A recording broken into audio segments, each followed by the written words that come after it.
James Brierton in Charlotte. Thanks for tuning in on this Thanksgiving Eve. Coming up, a look back into our Carolina Weather Group archive with an interview with meteorologist Todd Lindley. He joined us in March to talk about wildfires, his experience in Norman, Oklahoma, working for the National Weather Service. He walks us through how they go about predicting wildfires, monitoring wildfires, and what they're doing to prevent them. That conversation of wildfires is top of mind as California is facing one of its biggest and most deadliest wildfires in recent decade. At last check, unfortunately, 84 people have lost their lives in those wildfires in California. Hundreds more remain missing. In just a moment, we'll have that interview with Todd Lindley. But first, this word from the American Red Cross on how you can help those affected.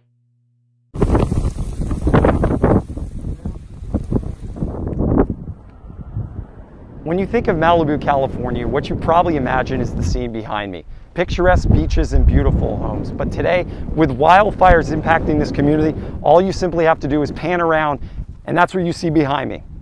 A sea of black ash, with winds whipping up, smoke behind us. It is a perfect illustration of why this is such a dangerous scene, as thousands of acres across not only Malibu but California are still burning. And what we've seen today are rescue workers both on the ground and in the sky who are still battling what is a very dangerous situation. Now, from the American Red Cross perspective, we have a massive response as part of this. Over 20 shelters with thousands of people inside them, and we're providing the relief that you've come to see from the Red Cross. A place to stay, hot meals and other comfort items, and we'll be doing that over the days and weeks to come. And we're only able to do this because of your generosity. And if you'd like to help this response, you can text CA Wildfires to 90999 to make a $10 donation, or as always, you can visit redcross.org. Todd, before we get into your presentation, or else we can do it during your presentation, talk to us about how active it has been out there in your area, especially western Oklahoma towards the Amarillo area. Well, we've had, starting back in January, we started seeing some fire events here on the Southern Plains. Most of them have been relatively mild compared to fire events we've seen back in 2016 and 2017. You know, we have not had mega fires out here on the plains so far this year. But there have been some events. I believe the largest fire we've had on the Southern Plains so far this season has been about 15,000 acres. It was called the County Line Fire, and it was just to the northwest of Amarillo. Another one actually northeast New Mexico that actually burned in parts of 3 states, far southeast Colorado, northeast New Mexico, and the far western Oklahoma Panhandle, called the State Line Fire. That one burned about 26,000 acres or so. But with the rainfall over central and eastern Oklahoma, you know, here's to hoping that we've seen the worst and maybe conditions will start to improve from here. So Todd, I got a question for you. This kind of drought, what do you think is causing it, and what do you think may break that? Do you think it's just a in between seasons? I mean, that's a long period of time for that little trace of rain. Yeah, you bet. You know, Shay, when we're in a La Nina type of regime in the eastern Pacific Ocean, that's really a strong driver for drought on the southern Great Plains. And some of the studies that we've done on wildland fire, for instance, in the Southern Plains, indicate that over the course of a decade, about a staggering 98% of all the acreage burned on the southern Great Plains will occur during La Nina. So that's a tremendous correlation between La Nina, drought, and fire here on the Southern Plains. So the latest indications are that La Nina is starting to subside, and hopefully things will start to improve as we go through the weeks and the month ahead. But we are technically in the peak of the fire season here on the plains. Of course, the very beneficial wetting rains we picked up in recent days are just vitally important to mitigating that risk in central and eastern Oklahoma. Sounds good, Todd. Well, we can go into your presentation, and we can go through that, and definitely we'll ask any questions as you go through it.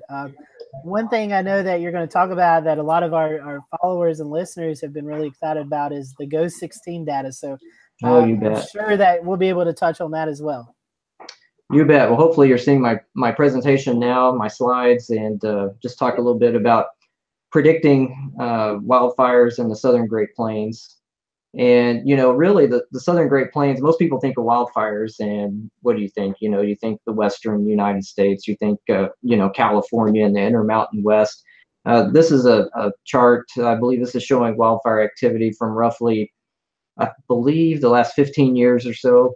And what you'll see, is most of the fire activity is from the Rocky Mountains westward to the Pacific coast there. But if you look in the Southern Great Plains, you do see this kind of localized hotbed of fire activity, western Texas, encompassing mainly the western 2/3 of Oklahoma or so. And those fires that you see there that are yellow with the red outlines, those are actually mega fires. Those are fires greater than 100,000 acres. And we're seeing a global increase in mega fires, across the entire globe in the last 10 to 20 years or so. But that's not just a Western U.S. problem. That's also a problem here on the Southern Great Plains. And there are a number of kind of ecological reasons for that. One, changing land usage. We have a general reduction in the acreage of agricultural land now compared to 50 years ago. And more land is going into conservation type programs with native and imported grass species out there. And also, general fire suppression over the last 125 years or so. As a settlement occurred on the Southern Great Plains, we started suppressing wildland fire, and that's allowed invasive woody species to move in over the plains: mesquite, eastern red cedar, and juniper. So we're not just talking about grasslands now, we're talking about increasing, shrubby, woody vegetation, which just increases a fire's intensity and decreases the ability for firefighters to suppress that fire. So not only that, but also increasing population across the Southern Plains. In Texas, for instance, I believe the last time we had a multi-decadal drought like what we've experienced from the late 1990s to about 2010 or so, the population of Texas was more like 7 to 9 million, and now it's about 27 million. So increased population means increased opportunity for fire start, but also increased infrastructure with utility lines, and oil and gas industries big out here, and that's a frequent ignition source, if you will, for wildland fires on the Southern Plains. So fire is very much a Southern Plains problem, just as it is the Western U.S. And as I mentioned, here in Oklahoma, we're pretty much in the peak of our season now. We had very beneficial wetting rains in the last few days, so hopefully that will help to mitigate the threat and kind of speed up the green up process as we go into spring here. But in general, our fire season in Oklahoma does peak in the month of March. That's an interesting graph, because it's almost like you could correlate a lot of this with severe weather outbreaks and lightning strikes. But is March your peak season for severe weather? Because it looks like right now there's not a whole lot there. Yeah, no, absolutely. And that's a great point, because I do want to point out that most significant wildfires in the Southern Plains are not associated with lightning at all. They occur in the dormant season under very dry downslope wind conditions. And usually when we have thunderstorms, it's moist enough around here that we have, beneficial rain and wetting rains associated with them. So dry lightning outbreaks like you see in the West are very unusual here. Not every fire season, though, brings significant fire. In fact, if you look at like a 10 to 12 year period, you only see significant fire on the plains about about 1/3 of the years. So, the fact that we've had pretty significant fire activity now, both in 16, 17, and it's still a little debatable just how significant the 18 fire season will turn out to be. But to have 3 consecutive years of pretty significant fire activity would be very unusual. So, just because the grass is dormant and it's dry, the plains do not spontaneously combust or anything like that. But to speak to your point, Shay, about just how analogous these systems are, or the fire events are on the plains to severe convection, this graphic pretty much illustrates exactly that. In fact, most of the fire outbreaks that we see on the Southern Great Plains are caused by pretty much the same systems that spawn severe storms. As meteorologists, though, we're always looking to the east side of the dry line in the warm, moist sector. And of course, for good reason, we're all interested in severe convection and tornadoes. If you look out to the west of the dry line, in this particular case, you see what looks like big convective billowing clouds out there. And in fact, they look something like this, but that's not actually a wedge-shaped tornado. That's the Swenson fire that burned about a 250,000 acres east of Lubbock in April of 2011. So a very interesting process that goes on to the west of the dry line too, with these very dynamic springtime storm systems that move across the southern plains, these mid-latitude cyclones. To the east, they bring severe storms and tornadoes, and to the west, they can bring very damaging wildfires. So we've been able to apply very analogous methods to those that were pioneered in the 1950s to first study tornadoes and severe thunderstorms, to studying wildfires and learning how to forecast wildfires. And one thing I always like to point out is with tornadoes, about 80% of them are weak. Another 18% or so are strong and may do this type of damage that you see to this structure, remove your roof, blow out windows, knock down trees. But very few, less than 2%, are violent, EF4, EF5 tornadoes that just level your home. But of course, fire is actually a violent form of decomposition. In fact, one of the most noteworthy fire historians in the country, Dr. Stephen Pine, defined fire as a violent form of decomposition. So fire impacts a much larger geographical area as far as footprint and the damage, and also the intensity of the damage is almost always violent. And so, Todd, yes, go ahead. And Todd, I was going to say for our followers and listeners tonight, the Gatlinburg Pigeon Forge fire was a violent fire. If you recall back some of the reports out of that, they compared the damage in the mountains of East Tennessee, the comparable of what you may see out in the Midwest with tornadoes. So those wildfires, like you said, Todd, can cause a lot of devastation. You bet. And that's a good example to illustrate the point. But yes, that was a disastrous event as well. So all the pictures I've shown here are all associated with this particular day, April 14th of 2011. And this was just kind of a classic fire outbreak on the southern Great Plains. And as you can see, the CWA where I'm from, WFO Norman, you can see our CWA literally split right down the middle near the Interstate 35 corridor, with the severe storms and tornadoes occurring to the east and extreme fire conditions in the west. And that's something that we see pretty frequently. But I just love this quote from Dr. Pine at the top, that fires are atmospheric events as much as dust devils or hurricanes, which also organize heat release from the surface. So, as meteorologists, many times we like to think about, well, I can tell you what the relative humidity and the wind is, but it's up to the Forestry Service to determine the impact on the fuels. But really, it's all meteorological. So, and I can make several points to that throughout the night, but it all comes back to meteorology. And fire really is an atmospheric event. Yeah, and if I could just make a quick comment on that. I spent a huge time in Lubbock, and I will tell you, living in Lubbock, some of the worst wildfire days that we had, or dust days or windy days, were outbreak days. So the big outbreaks, like you were saying, in Oklahoma or in the Southeast, we were getting fire weather. So I completely agree with that graphic. It's picture perfect for what goes on out there. Yeah, absolutely, Ashley. This is just a little bit of information about these fire outbreaks that occur on the plains. Since about 2005, we've documented 25 of these widespread fire outbreaks, what we call Southern Great Plains wildfire outbreaks, or firestorms. And cumulatively, those 25 events have burned about 5.8 million acres.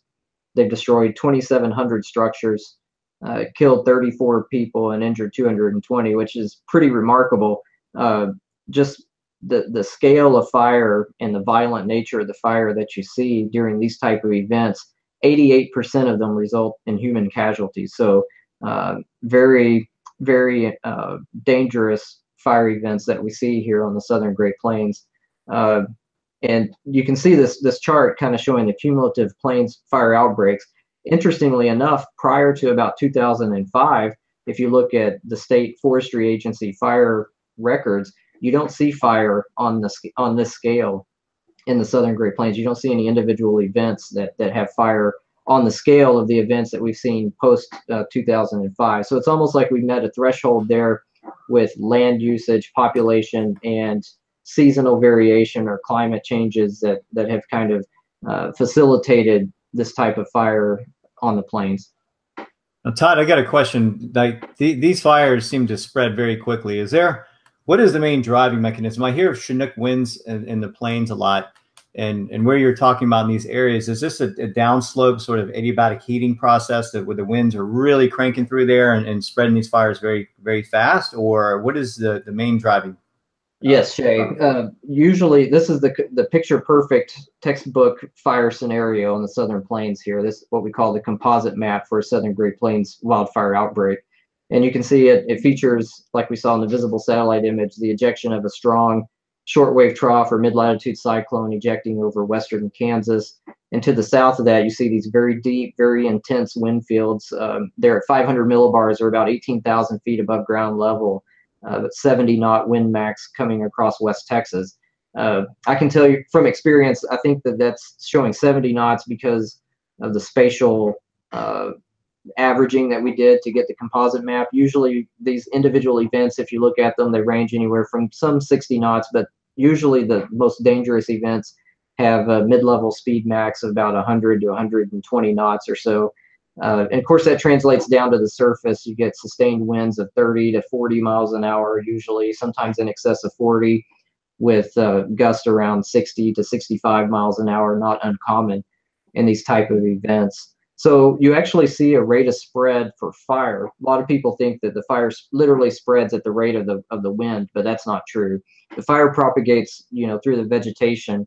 One of the I guess I should say the fastest confirmed rate of spread that we have observed on the Southern Great Plains is about 6.5 miles an hour, which is still pretty significant. You're covering the length of a football field in well less than a minute. But if with the GOES 16 imagery and some of the fire events that we saw last year with it when it was experimental, seemed to suggest that we might have had some 1 hour periods in there. We were seeing rates of spread in excess of 10 miles an hour, and we'll show some of that imagery. But just to make one more point about one of these fire outbreak bearing weather systems, they're very anomalously warm. And if you look at the dates, all of these are in late winter to early spring, but yet you see on average the 80-degree isotherm extending all the way into central Oklahoma. So very unusually warm, very unusually intense wind fields, and very, very dry back in to the west of the dry line, south of the cold front. Now, that composite picture kind of shows us the synoptic scale that's favorable for these type of fire outbreaks. So when we start to recognize that big picture weather pattern coming across, and of course, those are pretty predictable features, a big mid-latitude cyclone like that ejecting over the plains, many times we can see them coming in numerical weather prediction 5, 6, 7 days out. But when we start to see that, it doesn't really tell us exactly what portion of the plains is at greatest risk, whether it be eastern New Mexico or eastern Oklahoma. So what we start to focus in on are these temperature anomalies. So what we found time and time again is that the fire activity tends to congregate where temperatures are +5, +10, +15 degrees above normal. And more specifically, you really get these conflagrations where you have this low-level thermal ridge, either at the surface or around 850 millibars, being overspread aloft by intense mid-level speed max at 500 millibars. So in this case, from April 9 of 2009, that's a day we burned about 250,000 acres across Oklahoma, central Oklahoma, into northwest Texas. On this particular day, you can see all the fires are aligned along the low-level thermal ridge, but specifically where the 75-knot, 500 millibar speed max is intersecting that low-level thermal ridge. So we've been able to use that going forward as a strong predictive signal for forecasting specific areas up to 3 days in advance where there's a heightened risk of very damaging wildfire. And just like you were asking, Shay, about what is the process that occurs there, and you mentioned Chinook winds, and it's not exactly the same as a Chinook wind, but it's very similar. So this is an instance of the Anderson Creek fire. You can see the fire in the dry wedge there. The clouds, if you can follow my cursor there, these clouds up here, that's actually associated with a blizzard on the Front Range of Colorado. This linear cloud feature here, that is actually the cold front sweeping south through the Texas Panhandle. This right here is the Anderson Creek fire in March of 2016, which burned about 360,000 acres. And it, at the time, was the largest wildland fire in Kansas and Oklahoma state history. Back here to the southwest, you can actually see a couple of other damaging fires in the Texas Panhandle just south of the cold front. But this area right here is what I'm referring to as the kind of the warm, dry sector of this particular cyclone. So if we take a cross section across this storm system from the blizzard in the Front Range of the Rocky Mountains east through this low-level thermal ridge where the fires are occurring, what we see, if we look at the potential lines of potential temperature, the isotropes, they're generally slanting down, and then they get into the low-level thermal ridge and they fold right into the surface. So if generally the air or the winds will actually flow along these isotropes. It's similar to the way we get, isentropic upglide or ascent with a warm front, except it's the exact opposite. Here we're channeling the mid-level flow aloft right into the surface where the temperatures happen to be, the warmest, relative humidity is the driest, and the lapse rates are dry adiabatic through a very deep portion of the lower parts of the atmosphere, just allowing that momentum to transfer down to the surface. Now, Todd, do you guys have vertical profiling active over in your neck of the woods, or do you just go by your soundings? Well, we a number of things. We use soundings, of course, and pretty high resolution modeling of this. We can usually see this process. We can actually see the coupling of the mid-level kinematics with the low-level thermodynamics play out in high resolution models like the HRRR.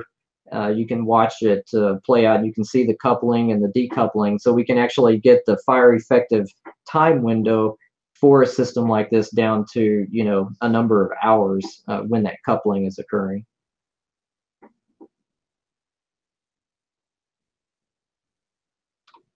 The one part of the equation that we haven't really discussed yet are the fuels. Talked a lot about the weather, but I've got some other great quotes from Dr. Stephen Pine in here. Fire is a climatic phenomena. Climate determines the potential for fuels and vegetation. You think about it, why are the fuels there? The fuels and the vegetation really are a biospheric reflection of climate and seasonal variation and weather. It's the cumulative effect of weather and seasonal variation over time that create the fuels and shape the fuels. So what we use here on the Southern Great Plains, we use a value that's part of the National Fire Danger Rating System called the energy release component. And if you're into severe convection, you know about CAPE, convective available potential energy. ERC is really the fire equivalent of that. It's telling us the potential energy available within the fuels for burning. So we can look at this value, and we know we have statistical studies that show that if the ERC values are near 60, very large fires greater than 5,000 acres are in the realm of possibility. But if we have, ERC values only of 30 or so, we're really shy of the parameter space that results in these very large damaging fires. Not to say we won't have fire. You could have some lower end fires, upwards of a couple hundred acres, but you're not going to see a 5,000, much less a 10,000, 100,000 acre fire in that kind of environment.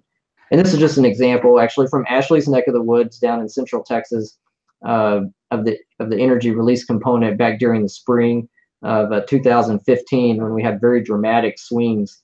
Austin went from flooding rains in late May. The ERC was down to zero. You could not start a wildland fire if you tried. As you can see, large areas are underwater.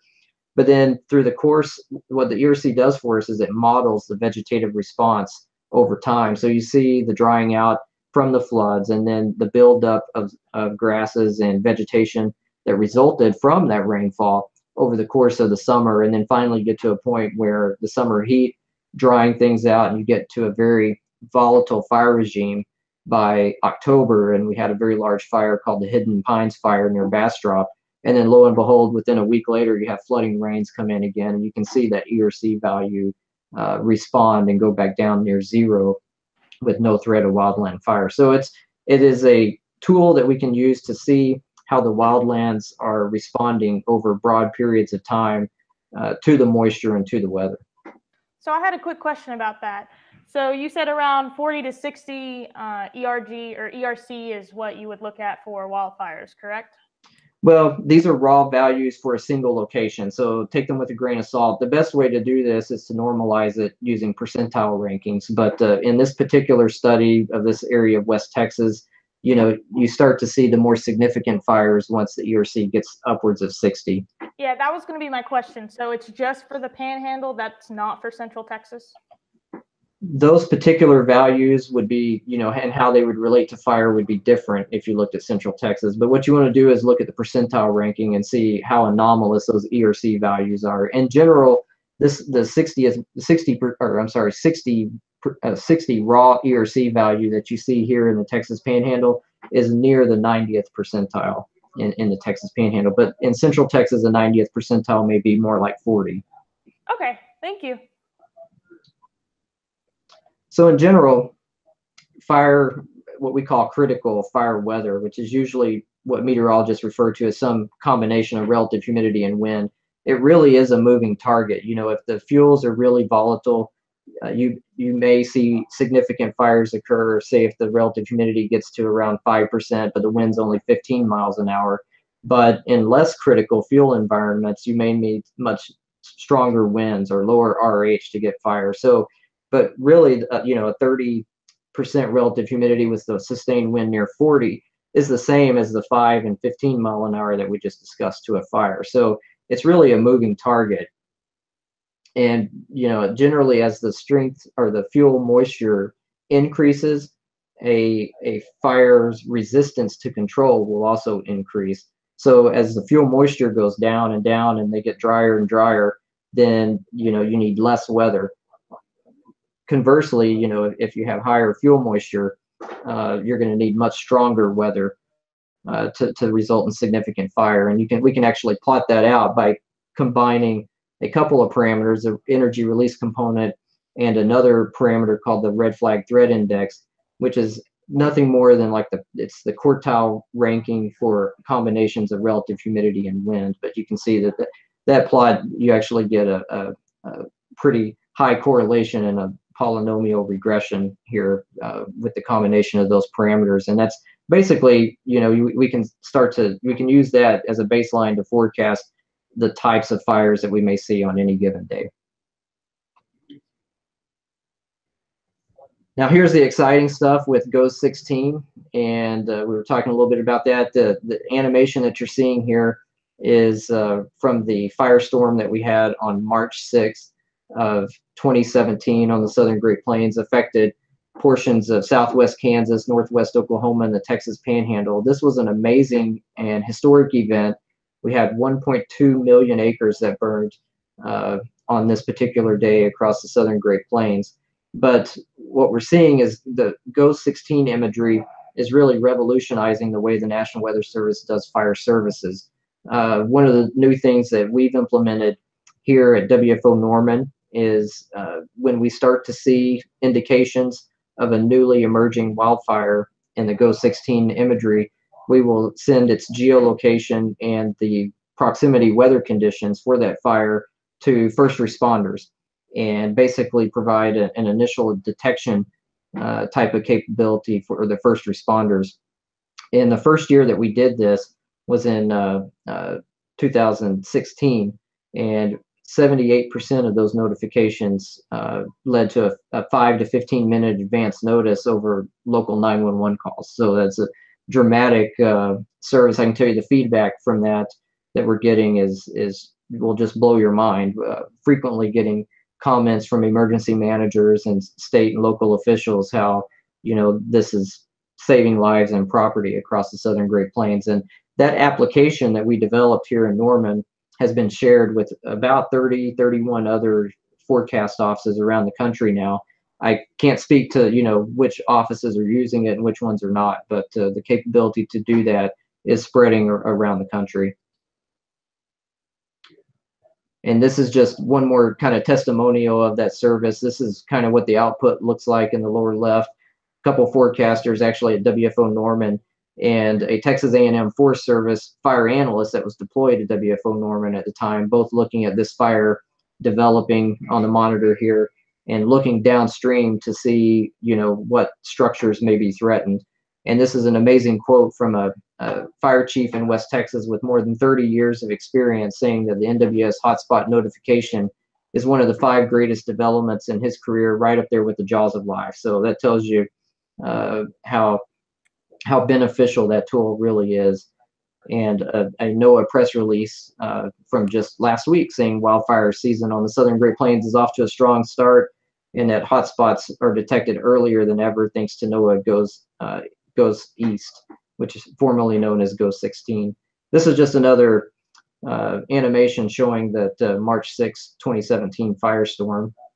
Pretty remarkable. And this fire here was the Perryton fire, became the 3rd largest fire in state history in Texas. And if you watch when the wind shift hits it on the evening of the 6th, you see this head fire start to go towards the south right there down the Canadian River Valley. And that's where it appears, based on the GO 16 imagery, we might have had rates of spread of about close to 10 miles an hour for a short period of time. As far as some of the fire activity we've had this year, like I said, most of it has actually been on the high plains of West Texas and eastern New Mexico.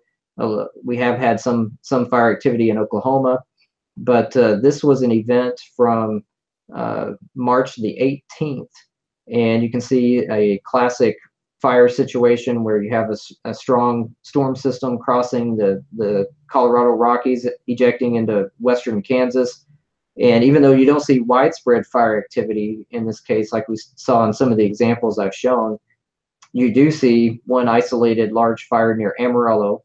And this is an image of that fire. And this is actually the hospital district on the northwest side of Amarillo. And the fire is moving in, threatening actually the medical areas of the complex and northwest side of Amarillo. So a few scary moments there. But if you actually look to the northeast, and the northeast Texas Panhandle moving into northwest Oklahoma, that's severe thunderstorms, severe convection. And this is a tornado that occurred near Spearman in the northeast Texas Panhandle with that same system. So that tells you how dynamic these systems are. You have fires near Amarillo, and just even within the Texas Panhandle, you know, some 90 miles away, you have tornadoes. And Todd, question real quick. Looking at these pictures, we always hear that fires create their own atmosphere or their own weather. Can you elaborate on that a little bit? I can, just a little bit. There was a research study done in central Texas several years ago called Fire Flux. And what they actually had some prescribed fire that they moved through some specially built mesonet sites, basically to measure the effects of fire. And you know, they found some very interesting things. For one, the wind, probably the most striking result that I've remembered. The wind associated with the fire front can be 3 times the ambient wind speed. So very strong winds associated with it. Of course, it's very, very hot. These things burn on the southern Great Plains. It depends on the intensity of the fire and, you know, the condition of the fuels that it's burning in. But in general, here on the southern plains, they burn at about 1,300 degrees or so. So very warm, burning temperatures. And another thing that's interesting, when we've had mesonet sites that had burn-throughs, what we frequently see is you see an evacuation of what little vegetation there was in on the surface or in the vegetation. You can see that evacuate immediately in advance of the fire front with like a miniature little spike of relative humidity and dew point immediately before the fire front passes. So, you know, they are very much dynamic atmospheric events. Like I hope to show here, you know, they're a result of a coupling of the atmosphere with the biosphere, with the vegetative boundary layer at the surface. Does that kind of answer the question, Shay? Yes, actually, absolutely. I mean, I'm sure each different region has its own, you know, the fires have their own sort of weather they create. I mean, like Hood River, Oregon would be an example of of where you might see some of that funneling effect, or valleys, peaks and valleys, and some of the other areas where fires may occur. California is another example. We see the wildfires over there, and it seems like every region is a little bit different from each other as far as how they go. But there's some impressive slides that you did there, and I got to say, if John Jensenius is to lightning like you are to wildfires. Todd, I have a question for you. For getting the word out, as you guys are in the Norman office for your forecasting, I know the Storm Prediction Center, which is your neighbors there at the National Weather Center, they issue fire weather outlooks, I think a day 1, day 2, and then day 3 through 8, I believe is what it is. And then you guys also issue like red flag warnings and stuff like that. Can you kind of talk to our viewers about those different products, and if one's issued for their area, maybe what that those advisories or whatever may mean for them? Sure. Yes. Well, you're correct. The Storm Prediction Center issues fire weather outlooks for days 3 through 8. Day 2 and of course day 1 as well. That basically just indicate whether the fire weather will be elevated, critical, or extremely critical for a given area, and that's a good indicator to folks that if they're interested in such things and they want to know just how critical the fire weather conditions are on any given day in the outlook period.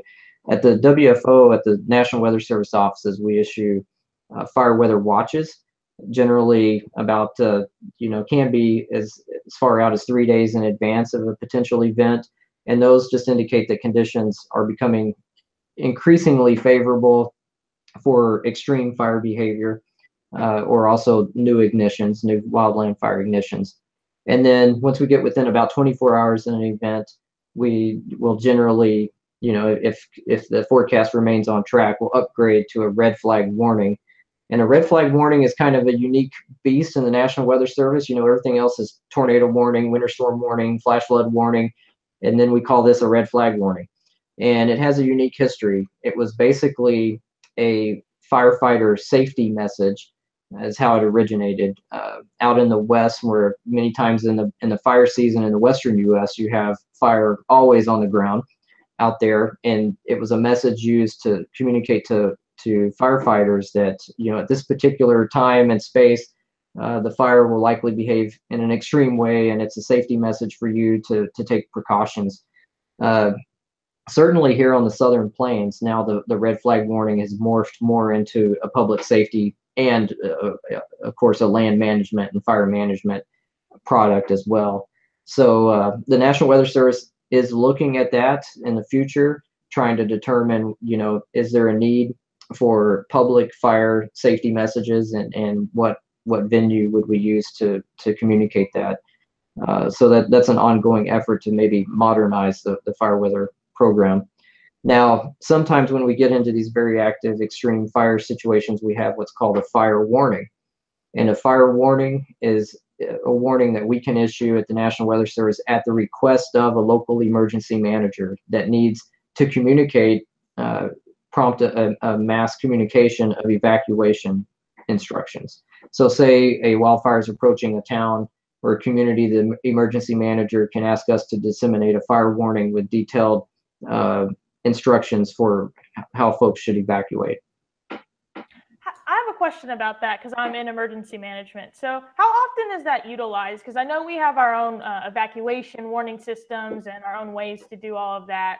How often do they rely on that? It differs depending on the season and the severity of the fires that we see in any given year. I know that event that I showed you images of from Amarillo, I believe they issued 2 fire warnings during that event. I've also noticed that use of that product is not very consistent around the country. Some areas where they have, I don't know if it's relationships with the emergency managers or just cultural knowledge of that capability. Sometimes you see those issued in some parts of the country, and then others you don't. It does seem that here in the Southern Plains, it seems to be used more commonly. And Todd, Ashley, I'm going to piggyback kind of Ashley's question. When you do have these events going on, what is the what is the role of the National Weather Service? Are you? I know you guys do decision support. Are you there communicating with them? Do you give them updates? What is the role for the Weather Service when we do have these big fires? Wow, that's a really great question. So there are several parts to that. I would say historically, the role of the National Weather Service in fire has been strategic. Our role has been to identify periods or days that are going to have extreme fire behavior due to weather, combinations of weather and fuels, and issue red flag warnings. And then those really prompted strategic preparations by fire and land management. And maybe they would allocate resources to a certain area for a given period of time so that they're available to assist and help, mitigate public impacts. But now, especially with GO16, our role is really transitioning from not just strategic role, but to a tactical role. So now, our red flag warnings and fire weather watches and outlooks can help strategically pre-locate resources to an area of heightened risk. But now we're actually starting to tactically assist in routing those pre-deployed resources to the fire early so that they can attack it early and heavy and, really have a mitigating impact on some of these violent fire events. Yeah, definitely. And I was going to say staging is really important. I know you were saying that NWS played a role in that previously, but we actually sent a crew down to Childress for 2 weeks a couple weeks ago when they had the Amarillo fires, because we were seeing that, and they have the mutual aid program that's right, TIFMAS. Yep, yeah. TIFMAS. Yeah. So we sent two crews down there, and they were able to help that too. So I can say beyond our fire weather watches and red flag warnings, the National Weather Service plays a big role in communicating with the state forestry agencies, certainly in Oklahoma and in Texas, and helping to target those TIFMAS deployments that you're talking about, Ashley. So we actually are providing experimental significant wildland fire outlooks that are probabilistic in nature, and may say that there is a 40% probability of significant wildland fires in the Amarillo area, on 3 days from now or whatever. And some of that information is helping to guide some of these strategic preparations that you're seeing from the state of Texas. Yeah, and then I had one more question for you. So as an emergency manager who is currently working for a fire department who has meteorology, forecasting background and schooling and everything, they want me to get really good at this because they're very excited about having that kind of resource. So what are some resources or any kind of thing I could tune into to enhance that? Because I will say, living in Lubbock and being a college student who loves severe weather, I really just paid attention to tornado forecasting. So I could probably use some work on my fire weather forecasting. So what are some good resources for that? Well, you're not alone. Most meteorologists in the Southern Plains have always been very heavily interested in severe convection and storms and tornadoes and the fire side of things. There was not a lot of work done on plains fire meteorology prior to the onset of these big events in about 2005, 06 and beyond. So, but since then we've made tremendous strides. And there are a couple of resources out there, a couple of papers that there's a small working group of subject matter experts in this area in the plains. And we have authored a number of papers, one in the electronic journal Severe Storms Meteorology on Southern Great Plains wildfire outbreaks, for instance. So you can look at that paper and kind of get the basic understanding of identifying these outbreak type patterns. We also have a relatively newer paper in the NWA Journal of Operational Meteorology on the low-level thermal ridge and how to use that to really focus in on an area of heightened risk and physically what's going on with the low-level thermal ridge. It makes it such a bad player for fire. Well, perfect. Thanks for that. I look forward to looking into that. Todd, I had a question for you, if you can hear me okay. I sure can. Go ahead. That's good news. Looks like it's not capturing me when I talk on the stream, so I might have to have everybody repeat what I'm saying. Oh man, it's been one of those nights. It's been one of those days. But let's talk GO16 again briefly, and so with GO16 you have a multitude of fire products. You not only have the firepower, fire area, fire temperature derived products from the level 2 stream, but you also have the fire temperature RGB, What products are y'all finding that you're using most in operations? Okay, well, the one particular channel that's specifically made for fire really is channel 7, the 3.9 micron. It's a shortwave IR channel, and that is probably the default tool that we're using with GO 16.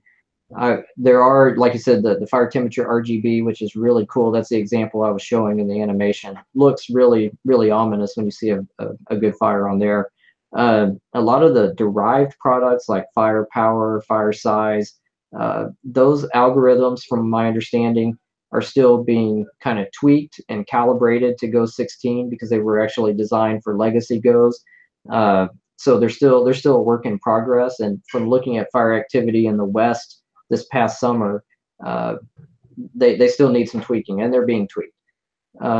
One thing our forecasters have had a lot of success in finding fire very early is looking at what's known as the fog difference channel, which is basically the 11 minus 3.9 micron difference. And with that particular channel, it seems to be very sensitive, and you can see fires really early while they're still fairly small.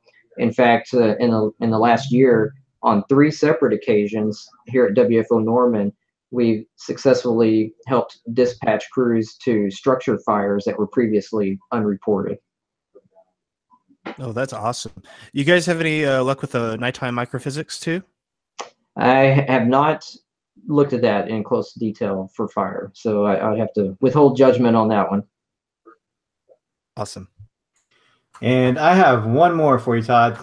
If I am a viewer watching this show, if I live in that area and there's a major wildfire ongoing, what's the best way that I can get plugged into what's going on? You know, a lot of folks, they're on their phones. They're not really watching TV necessarily. You know, they're just kind of living out of their phones. When you issue your warnings or your products, do they automatically go out to the phones, or do people need to go into their phones and activate that? What's the process that people can know what's going on without being told through the news at the last minute or see something up in the air? Yeah, I would say local media and listening to your local officials is still the best means of communication to get real-time fire information. During these fire events, both Texas A&M Forest Service and the Oklahoma Forestry Services are very active in social media, especially on Twitter and Facebook. You can get updates that way, but definitely the local, broadcast media or media online via social media is definitely the best way to get the most up-to-date information. And of course, if it turns into an emergency type of event and your home or your community is being threatened, just listen to the local emergency management and law enforcement officials. And Todd, my last question for you is, we've got GO 16 now going. What do you think the future is for forecasting these wildfires? Do you see anything else down the pipeline, or anything you guys are kind of working on to get the forecast better and to kind of really hone in on this? Well, it's an exciting time to be working on wildland fire, not just here in the plains, but all across the country, really, because there are some exciting things. You've got the new generation of GO satellites 16 and 17, which has now been launched. So that's really going to revolutionize the way we handle fire, no doubt. There are other things too from a broader picture forecast perspective. Some exciting things that are being done at the Fire Sciences Lab in Missoula. Gentleman up there, Matt Jolly, scientist there, that's been working on something called the Wildland Fire Assessment System. It's a gridded kind of fire danger system that forecasters will be able to access and utilize to help forecast areas of heightened risk as well. So there are some innovative things occurring, in the wildland fire communities, specifically in areas of operational fire forecasting for the National Weather Service and beyond. Okay, I lied. I do have one more. Okay. You just brought up a good point. Can you see these fires before they're actually reported, and can you be the ones to actually report to the authorities what's going on at what time? In some cases, we absolutely can and have been on multiple occasions. Like I said, even recently picking up on structure fires, and that's pretty amazing when you're talking about an instrument that's 22,000 miles away and it's seeing a house burning in central Oklahoma. But we are, in many cases, catching a signature in the shortwave IR imagery before local 911 calls are received at a local jurisdiction. And Todd, speaking on that, I know we talked before this show. You guys have partnered with the Oklahoma Emergency Management. You guys are doing some cool things with those folks as well, with wildfires, and with the GO-16 data. That's right. Some of the folks there, Zach Stanford and Daniel Piltz, have been instrumental in helping us with this wildfire detection, or what we call hotspot notification system that we're using here. And it's, direct feedback during periods of active fires here in Oklahoma and in Texas, and even now expanding into Kansas. The direct feedback we're getting from the EMs is certainly along the lines of, this is saving lives and saving property. Very cool. Well, I know we don't want to keep you all night. I know we could continue talking about this, but how can our folks get a hold of you, or kind of see, do you have a Twitter account you want to push out, or just the forecast office there? What social media accounts can they follow you Just at NWS Norman, and my email address is todd.lindley@noaa.gov. We're back next week with an all-new episode of the Carolina Weather Group, Wednesday night, 8:15 p.m. Eastern Time on Facebook Live, YouTube, and Periscope, and always available on demand as a podcast on your favorite podcast platforms, including TuneIn, Stitcher, Apple Podcasts, and Google Play. Until then, we hope you have a happy and safe Thanksgiving. From Charlotte, I'm James Bryant.